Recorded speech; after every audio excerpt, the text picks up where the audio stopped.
जुनूं के रंग ही से इश्क फैज़ याब हुआ, जुनूं के रंग ही से इश्क फैज़ याब हुआ, और इस मज़े में मुझे दर्द बेहिसाब हुआ, और इस मज़े में मुझे दर्द बेहिसाब हुआ। आदाब दोस्तों, आप सभी का फिर से एक बार खैर मकदम है सुखनवर और के डेली पॉडकास्ट के एपिसोड नंबर 5 में, और मैं हूं आपका मेज़बान सैयद मेराज। आज की किताब के हवाले से बात करें उससे पहले ये इक़्तिबास मैं पढ़ रहा हूँ वो मुलाहिज़ा फरमाएँ कि इश्क एक खूबसूरत एहसास है। तख्लीक़ी अमल को उसी इश्क से तहर्रुक मिलता है। इश्क के बग़ैर तख़य्युल को तवानाई नहीं मिलती।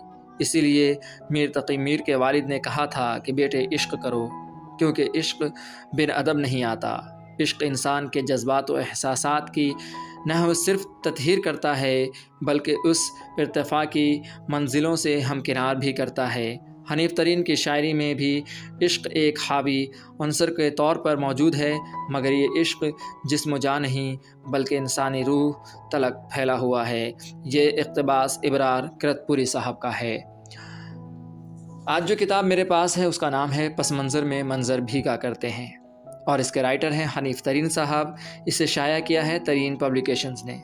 आखिरी कवर पेज पर हनीफ़ तरीन साहब की फ़ोटो है और जयंत परमार ने उनके हवाले से इजहार ख़याल किया है। उसके नीचे कुछ लिखा है, मैं वो पढ़कर सुनाता हूँ कि अरसा हुआ ज़मीन लापता रही, मैं हनीफ़ तरीन के शेरी मजमूए का ये शेर मेरे जहन में वर्क़ पर नक्श है कि मेरे लफ्ज़ों में रवानी और है, मेरे लफ्ज़ों में रवानी और है, दर्द दिल की ये कहानी और है।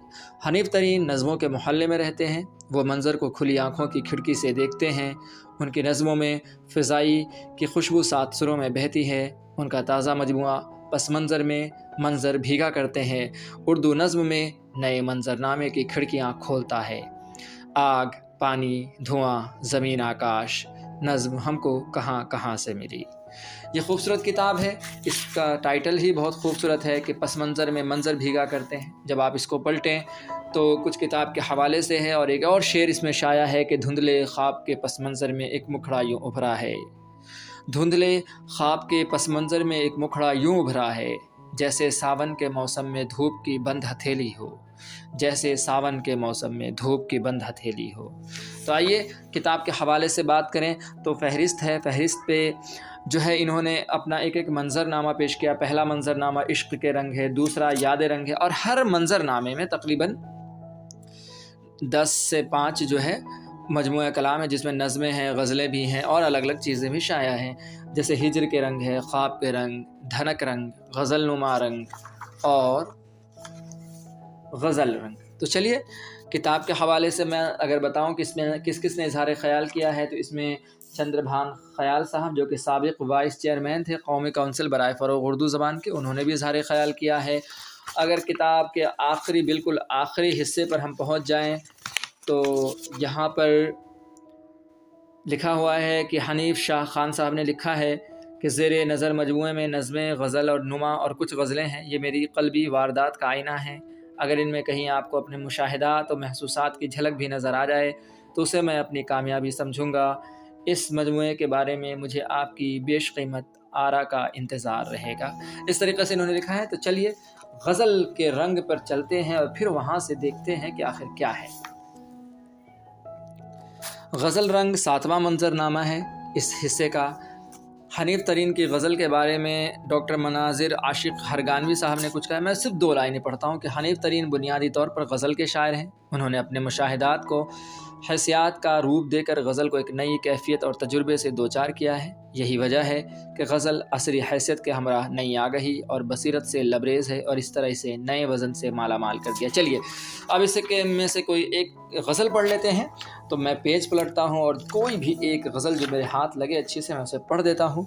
चलिए मुलाहिज़ा फरमाएं कि उड़ा के खुशबुएँ फूलों का थाल फेंक दिया, उड़ा के खुशबुएँ फूलों का थाल फेंक दिया, कमाल रख लिया मैंने जमाल फेंक दिया। अब कुछ और जलने लगा क़ुर्ब का उदास बदन, कुछ और जलने लगा क़ुर्ब का उदास बदन, जो फासलों से उठाकर मलाल फेंक दिया। और मुदाफ़अत जहाँ महंगी पड़ी वहाँ मैंने बढ़ा के हाथ मोहब्बत का जाल फेंक दिया। और जो शब की चूड़ियाँ मौसीक़ी बन के टूट गईं, جو شب کی چوڑیاں موسیقی بن کے ٹوٹ گئیں تو کچی دھوپ نے بڑھ کے گلال پھینک دیا۔ لبوں کے پھول چٹکنے لگے تو میں نے بھی، لبوں کے پھول چٹکنے لگے تو میں نے بھی کھرچ کے ذہن سے غم کا خیال پھینک دیا، اور حنیف ظلمت فرد اسے نگل ہی گئی۔ حنیف ظلمت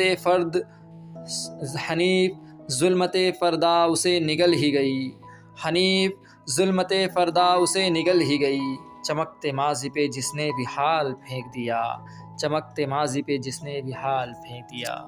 بہت خوبصورت۔ اور آخری کور پیج پر ایک اور اظہاری خیال ڈاکٹر مشتاق صدف صاحب نے، جو کہ ساہتیہ اکیڈمی نئی دہلی سے جن کا تعلق تھا، وہ ان کے بارے میں لکھتے ہیں کہ حنیف ترین کی شاعری بڑی شاعری ہے اور ان کا شمار مابعد جدید دور کے ممتاز شعراء میں ہوتا ہے۔ تو امید ہے کہ آج کی یہ پیشکش بھی آپ سب کو پسند آئی ہوگی۔ ہمیں دے اجازت، پھر ہوگی ملاقات اگلے پوڈ کاسٹ میں۔ اپنا رکھیں خیال۔